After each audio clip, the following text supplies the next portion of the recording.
Hello, Namaste. Friends, today we will learn about gender and its related concepts. But before understanding gender, we should understand the social construction which is responsible for forming our ideas about gender. Social construction is a continuous process in which all individuals and the social processes play a part. For example, when a baby is born, it is wrapped in a piece of fabric. So, can we make out if the baby is a boy or a girl? We cannot. But as they grow up, we begin to differentiate between a boy or a girl through various ways like the differences in clothing, the activities they do, the toys they play with, the sports they generally play. Like in a playground, we generally see boys playing football and girls playing kho-kho. Such differentiation can also be seen in the roles and responsibilities that they are assigned. So, friends, we see there is a biological difference between boys and girls at the time of birth, but as they grow older, they begin to assimilate different attributes, roles and responsibilities due to the socialization processes which begin right from the family. Thus, gender is an example of such socialization processes. So, what is gender? Gender refers to a socially determined and culturally specific difference between women, men and transgender. You must realize that the definition of gender is also created by the society. Gender is perpetuated through family, schools, advertisements, media, market, etc. Therefore, it can vary across societies and over time. Further, gender can be impacted by the factors such as race, class, religion, ethnicity and disability. So, friends, now let us understand what is sex. Sex refers to the biological difference between women and men which is given by nature and is constant. It does not change across family and time. Thus, friends, sex and gender are two different concepts.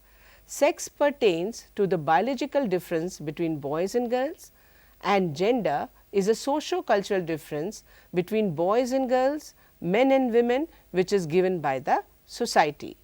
There is another aspect of gender. It is also important to know that gender is just not confined to boys and girls. There are also some men who are born with male bodies, but they feel, dress and behave like girls and women. Similarly, there are women who want to dress, act and behave like boys or men.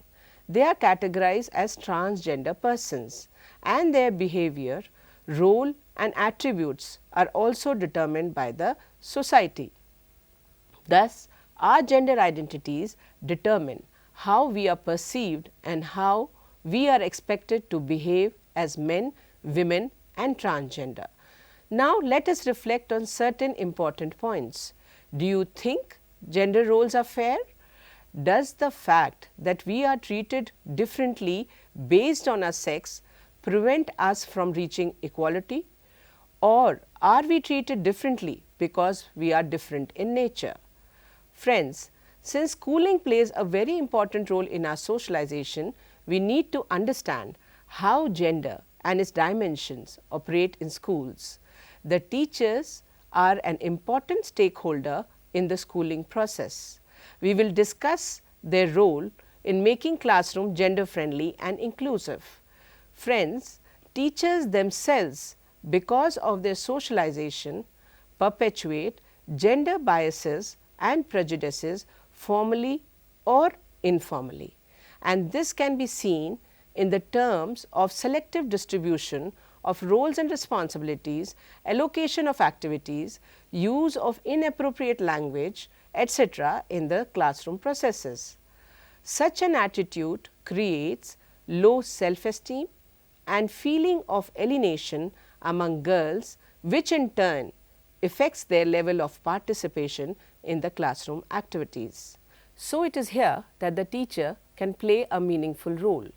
The teacher must take care to make the teaching learning environment participatory, where girls are also involved actively in the learning process. So, how does the teacher go about it? The teacher should first identify the gender differences in all schooling activities and then plan and implement the activities in the classroom and outside classroom accordingly. This will surely create an enabling environment where all students, including girls, can share their experiences, question existing prejudices and stereotype, and work out suitable solutions based on discussions and debates. During the teaching of subjects, teachers should also take care to emphasize the role of women's participation in socio-political and economic processes. Another important effort is giving example of appropriate role models to motivate learners. Friends, now that we have discussed the important role of teachers, let us now understand what is hidden curriculum and how does it operate. Curriculum, as we all know, largely includes all the essential and appropriate knowledge taught formally in the school. However, there are certain aspects that are taught informally in a school system, and this is what is called the hidden curriculum. So, what does this hidden curriculum include? This includes behaviors, perspectives and attitude that students pick up unknowingly in the schooling processes. We must realize that it is what students absorb in school which may or may not be a part of the formal course of study. Gender inevitably becomes an element of this hidden curriculum. It gets transacted through the organizational arrangement, including the division of physical spaces within the classroom and the school on the basis of gender, assignment of different tasks to boys and girls, rituals and practices in everyday school activities, system of reward and punishment based on gender, disciplining of boys and girls through different strategies, labeling patterns of teacher-student and student-student interactions. Even the physical spaces provided to the boys and the girls in the school are gendered. So, if the hidden curriculum is not addressed by the school, both boys and girls will continue to internalize gender roles and responsibilities assigned to them, which perpetuates gender biases in the society. Friends, apart from teachers, principals are another important stakeholder in the schooling processes. They have the primary role of establishing a gender sensitive school management system. So, how does the principal ensure a school environment which is gender sensitive and gender inclusive? The principal should encourage gender equality in the school's governance and operations. It should be mandatory for the principal to sensitize all the staff members, including the supporting staff, on issues related to gender. The principal can also critically examine gender stereotypes in the behaviors and actions of parents and community members in matters relating to the school and sensitize them accordingly. Schools should have gender sensitive physical facilities like separate functional toilets, sufficient restrooms, availability of water, sanitation facilities and sanitary pads within the school complexes. They should try their best to support teachers to make classroom teaching learning processes more gender inclusive. Teachers should be made to use gender sensitive language. They can play a significant role in ensuring the participation of both boys and girls in various activities of the school.